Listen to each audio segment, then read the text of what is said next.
Ben, Bradford always a tough place to come, but you still must be disappointed with aspects of the 2 undefeated.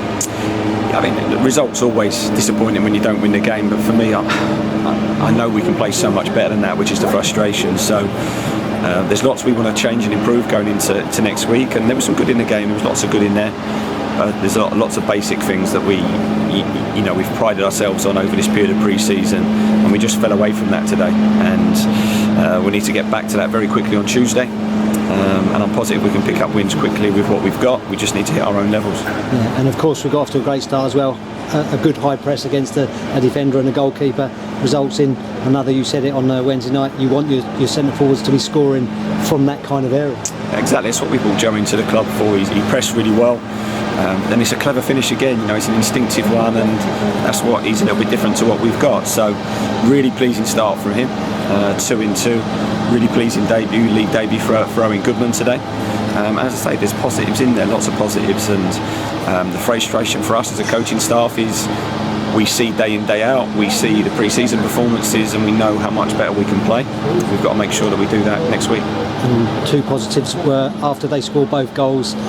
We didn't let that affect us too much. I thought in the 9 or so minutes of injury time in the first half, we kind of recovered from the equaliser. And then after they'd scored the second goal, I thought we finished the game and probably had a couple of chances to get back on level terms. Absolutely, I think we finished both halves strong. 54-minute first half, 54-minute second, and the pleasing thing is, with the journeys we've had to Cardiff and the travel, we still looked physically good, and that's credit to the work we've done in pre-season. And that's credit to the attitude of the players, and the one real big positive for me, no one stopped. Everyone kept going. Everyone was committed to the end, a real shift, and you can see that reflected from the reception with the supporters at the end. They can see that the players worked hard and gave everything. But my message to them will be we can play a lot better, and we will. Yeah, and before the season started, there was talk about these new rules and about time wasting and added time. Has it surprised you quite how much there's been, and how will that affect your training schedules, because you're actually playing more minutes in games than you ever thought? Yeah, I think where these things come in, it tends to be a bit extreme to start. I mean, my hope would be that it levels off a little bit, and I know a lot of this is being done for the right reasons. And for example, the multi-ball has been a huge improvement to me. It's getting the ball in play a lot more. But the 9 minutes second half, I thought not a million miles off, but I don't know whether it was 9 minutes first half.